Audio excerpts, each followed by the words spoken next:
This episode is made possible by MailChimp. Ever heard of a cluster? It's the result of marketers grouping customers with different behaviors into one big mess. But with MailChimp, you can use real-time behavior data to personalize emails for every customer based on their browsing and buying behavior, turning your customers into customers. Intuit MailChimp, the #1 email marketing and automations brand. Visit MailChimp.com/personalize for more information based on competitor brands, publicly available data on worldwide numbers of customers in 2021, 2022. Availability of features and functionality vary by plan, which is subject to change. The role that social media has played in being a launch pad for these creators cannot be underestimated. They democratized content creation and really gave creators a way to monetize that content and earn a living.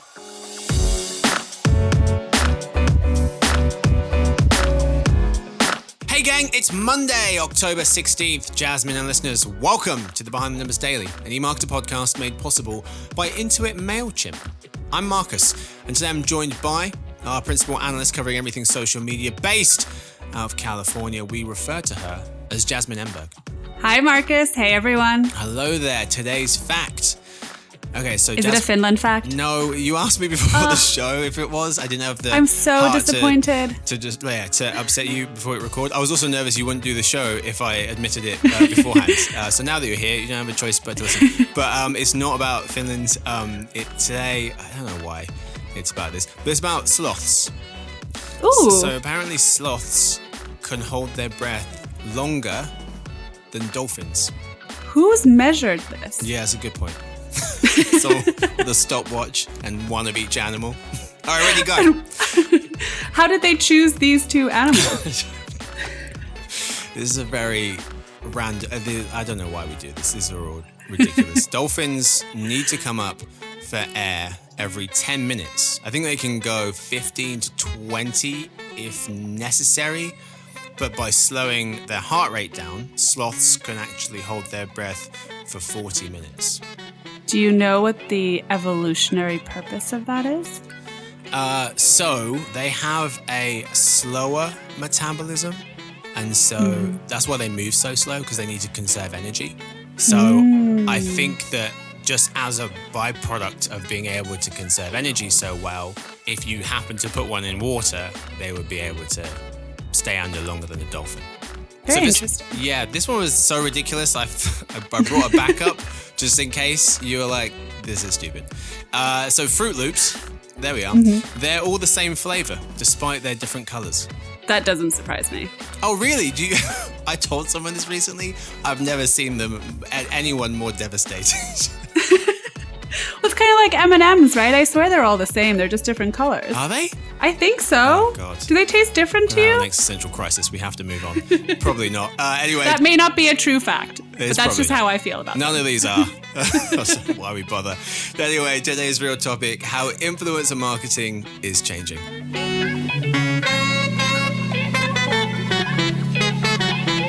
In today's episode, first in the lead, we'll cover some influencer marketing trends, what's going on there.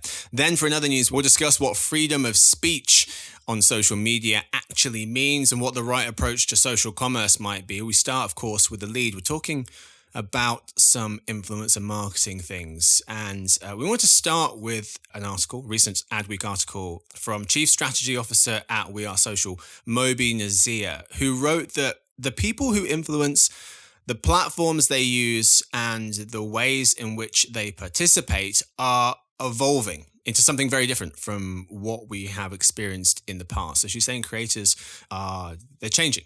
The way that they're doing business is changing. And so she noted 3 changes. 1, creator collaboration. Influencers had been working on their content in isolation, leading to burnout. And so they are increasingly banding together to have a greater shared impact. So creator collaboration is 1. 2, using technology to enhance their content, giving the example of Korean music giant behind BTS, HYBE, using voice AI to launch its latest artist, Midnight, in multiple languages simultaneously. Number 3, taking creative control. Having built a fan base from scratch, creators are moving away from endorsements and taking creative control by launching their own creator brands. So creator collaboration, using tech to enhance their content and taking creative control, some changes in the world of influencers. Jasmine, which of these trends do you think is most important going forward? What did you make of this piece? Well, first of all, you probably saw me nodding as you started reading it. And Maybe. I mean, she is spot on. The way that creators do business is evolving and expanding. I just wrote a report about how they are now bigger than social media. But of those three trends, I would pick the last one, creative control, because the way that creators are building their brands and their businesses is upending a lot of these traditional business models. So they are approaching their businesses with this audience first, product second mindset.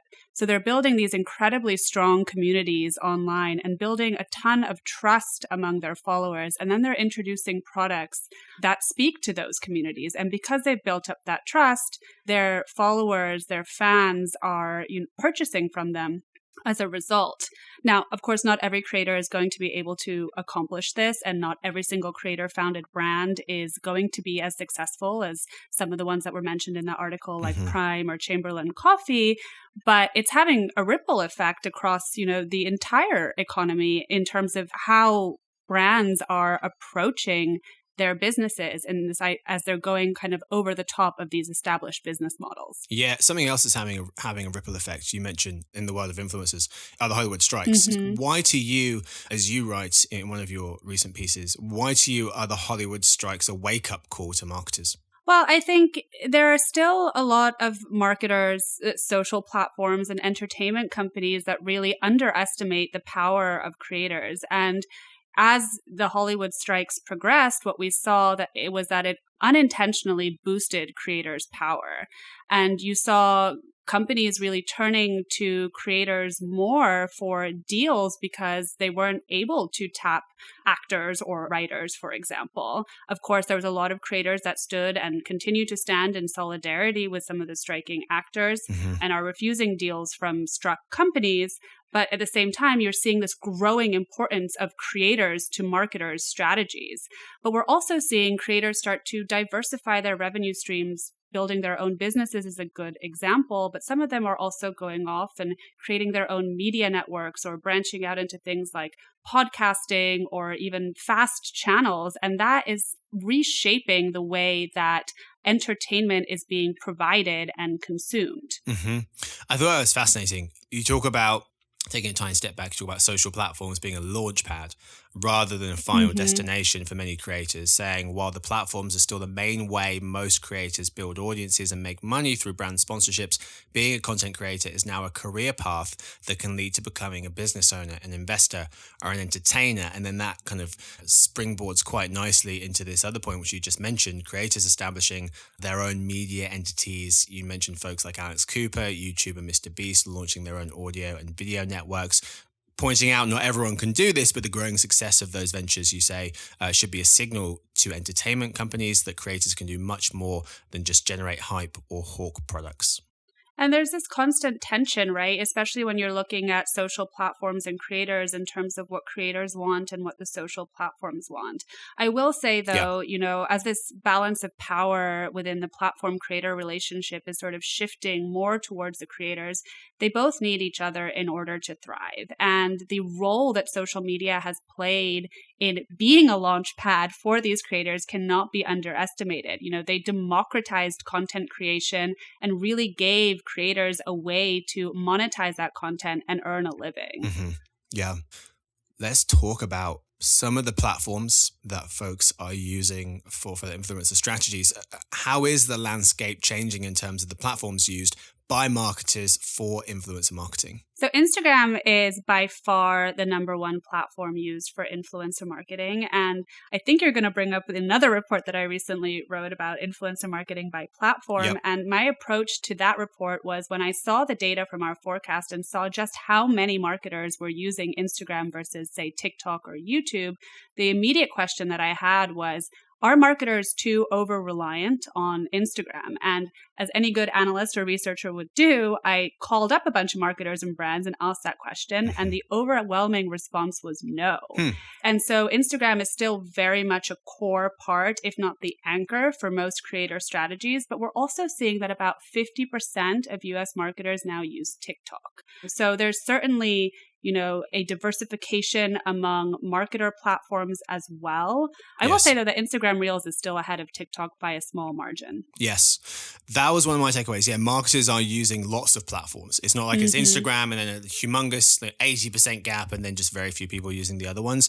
Marketers are using lots of platforms. Each of the main social platforms have high shares of marketers using them for influencer marketing. You've got Facebook that's well over 50%. You've got Instagram Reels, as you mentioned, over 50%, TikTok, YouTube as well. And yeah, that other note you just said, Instagram Reels slightly more popular for influencer marketing than TikTok. We estimate 50% of marketers use TikTok versus slightly more 54% who use Instagram Reels. But you also point out, though, this is just use. This doesn't necessarily refer to engagement rates.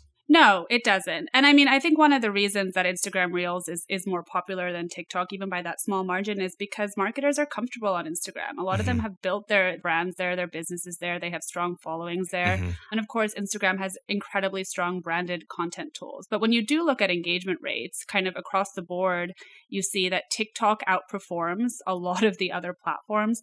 Part of that is content format, of course. Short video tends to be more engaging than, say, a post or a carousel on another platform. But even if you're making a more apples to apples comparison between, say, Reels and TikTok is still ranks really high in engagement. Yeah. And you recently learned a little bit more about TikTok's creator marketplace. And there's some stats announced about that. Yes, I did. I was at The Economist's Metaverse Impact Summit interviewing TikTok's global head of operations for TikTok Creator Marketing Solutions. That is a mouthful. Whoa. And she shared with me that there are now 2 million creators worldwide who have opted into TikTok Creator Marketplace. And that's up from just about 800,000 1 year ago. So that's massive growth. Also shows just how important brand partnerships still are to both creators and to brands. TikTok Creator Marketplace, of course, is TikTok's internal tool that matches brands and creators for collaborations. Let's turn our attention to YouTube for a second, because you write YouTube is a white space for many marketers. How come? Well, there's a lot of reasons. I think one of them is the lift for a lot of marketers and the costs associated with long form video. And I think that has been kind of daunting for a lot of marketers, despite the potential for this massive reach. Yeah. I do think that Shorts is starting to change that. It can be a much easier entry point. And what we've seen is that a lot of long form creators are now converting their long form videos into shorts. And we're seeing new creators really start to use shorts as well. So that could be a way in for marketers who are still, a little bit skeptical of moving into long form video. YouTube also recently launched a ton of AI creator tools, which I also think will help accelerate more shorts creation on the platform. Yep. And, YouTube is massive and it's the OG of influencer marketing platforms. So I found this stat to be a little bit surprising, but I do think it's starting to change, and we're starting to see more marketers who haven't leaned into YouTube start to do so. Yeah. An interesting number as well that jumped out with regards to shorts. You say we expect over 150 million US consumers to watch YouTube shorts at least once a month this year, which is more than 100 million, just over 100 million US users we forecast for TikTok. Some important context there. Final question here, Jasmine. You have a section talking about how marketers, social platforms, and media companies should shift their strategies, a section in one of your reports. Could you give us a takeaway for one of these groups? I'm going to give you the takeaway for social platforms because this has been on my mind since VidCon. It was a huge topic of conversation. But the takeaway for me was that social platforms really have to get creator monetization right, especially when it comes to short video. Only YouTube really has a strong ad revenue sharing program, and there are a lot of creators that are looking for more sustainable ways to make a living off of social platforms. If you look at the way that creators earn income, the social platform monetization tools tend to rank the lowest, whereas brand sponsorships are number one. And part of why I came to this conclusion was I wrote this report around the time where there was a lot of talk about creator unionization, collective creator action, really because of the Hollywood strikes. And one of the learnings from VidCon for me was that would be really, really hard to accomplish, to get enough creators banded together to really force the social platforms to make a change. But even without that, given the amount of competition that there is within the influencer marketing and the creator landscape, it's really time for social platforms to focus on, helping creators monetize as much as possible. Mm-hmm. Well, that's it for The Lead. Time, of course, for the halftime report. Jasmine, what's most worth repeating from the first half? I think my biggest takeaway would be that creators are not bound to social media, and we're seeing this in all different angles within the creator economy and across the digital landscape. And marketers, social platforms, and entertainment companies in particular really have to take note of this evolution and these shifts so that they don't get left behind. Yeah, we referenced a few of Jasmine's reports today, but the one we wanted to highlight was Influencer Marketing 2023. The Hollywood strikes are a wake-up call that creators are bigger than social media. That's the title. You can find it on insiderintelligence.com. If you're a pro subscriber, or of course, you can click the link in the show notes. We move now to the second half of the show today. In other news, what does freedom of speech actually mean on social media? And TikTok and Pinterest take different approaches to social commerce. Story 1. What does freedom of speech actually mean on social media? We're about to find out, writes Caroline Mims Nice of The Atlantic. She writes that Florida and Texas passed bills to restrict social media platforms' ability to take down certain kinds of content. That means it would make things like political deplatforming illegal. For example, removing at the time President Trump from Facebook and Twitter after he was said to have encouraged violence which helped lead to the January 6th attack on the US Capitol. Tech platforms say they have a First Amendment right to moderate content posted by their users. Now the question has landed on the desk of the Supreme Court. What's at stake? Well, the tricky questions about how the First Amendment should apply in an age of giant, powerful social media platforms, Miss Nice writes. But Jasmine, what was your take on this article?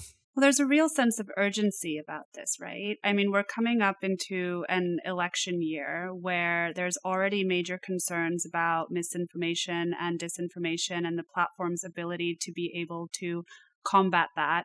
And if you were following the news over the weekend about what's happening in Israel and Gaza, I mean, there's already clear indications that on X, for example, there is a widespread amount of misinformation being served to users. So it's great that we're, starting to have these conversations, but we need to move quickly to figure this out because social media is, still a place where people go to for news, and it's getting to be less reliable. Yeah. This case, a huge deal. One of the quotes from the piece saying, whatever they decide will set legal precedents for how we think about free speech when so much of our lives take place on the web. Speaking to Jasmine's urgency comment. Story 2. TikTok's ambitious social commerce strategy contrasts with Pinterest's tight focus on advertising, writes our retail briefings analyst Rachel Wolf. She explains that with US social commerce sales approaching $70 billion this year, TikTok and Pinterest are taking different approaches to growth in this fast-growing market. TikTok, she notes, is focusing on live stream commerce and end-to-end shopping experience after its sister app had success with this strategy in China. Pinterest, meanwhile, is heading down the same path as Meta with shoppable advertising. Jasmine, your take on this piece? TikTok is kind of going where no social app has gone before with TikTok Shop. I'm bullish on TikTok Shop, not necessarily, for the live stream commerce aspect of it or the technological aspect of it in overall. But if any social app can make this in-app buying experience happen, I do believe it's TikTok because of its prowess in media, viral shopping trends, and its Gen Z user base. Pinterest is taking a safer route and one that has worked well for Meta. I know there's a lot of dismissal about Meta's social commerce ambitions. That's not the case. There's still tons of people who are shopping and buying on Meta's platforms. It's just that they're clicking on ads or creator content and completing those transactions elsewhere. Yes. Interesting to see the landscape at the moment, though. Facebook still rules on social commerce. According to our research with BizRate Insights, 20% of folks had bought something on Facebook in the past month. That's the leader, 15% on Instagram, 10% on YouTube, 8% on TikTok. For now, they're obviously throwing a lot of money behind their efforts. Then Snapchat, Twitter, and Pinterest with around 3%. Can I give you an interesting thing about Facebook? Absolutely not. We don't have time. Go ahead. Fine, I won't tell you. No, please. You'll disappoint all the listeners. So I'm writing a report about social commerce right now, actually. And one of the reasons that Facebook still ranks so much higher than all of the other social platforms is because of Facebook Marketplace. So a lot of the shopping and buying that happens on Facebook happens there. So it's not really comparable to the type of shopping and buying that happens on other platforms. And I was looking at some third-party research that shows that if you actually remove Facebook Marketplace from the Facebook buyer figure, it will drop below that of Instagram. Oh, interesting. Well, that's exactly the question I had after seeing that research. I was like, how are they still first? And I just told you how. Yeah, there it is. Fantastic. Well, that's all we have time for. Unfortunately, thank you so much to Jasmine for hanging out with us today. Thank you, Marcus. Thank you, everyone. And thank you to Victoria, who edits the show and does so much more. Thank you to James, who copy edits it. He doesn't really do much more than that. And Stuart, who runs the team, barely. Thanks to everyone for listening in. Stuart, who runs the team, has told me that I'll get fired if I don't tell you that you can join eMarketer on November 3rd for our next virtual event, Attention, Trends and Predictions for 2024. Our leading analysts and executives from brands like Pepsi, Colgate, Palmolive, and Kendra Scott will explore trends like generative AI, retail media, and more to help professionals to plan for the year ahead. You can visit insiderintelligence.com/events/summit to register today. We hope to see you tomorrow for the Behind the Numbers Daily. It's the eMarketer podcast made possible by Intuit MailChimp. You didn't plug my panel on Gen Z. You can also give me a second. I was just going to it. Jasmine's also doing a panel, which she's going to tell you about right now. I am doing a panel at the Attention Summit on November 3rd on Gen Z. It is going to be incredible. Please listen in. But if you can copy that in before the thing I was supposed to do for Stuart, then it makes me look better. Okay, bye.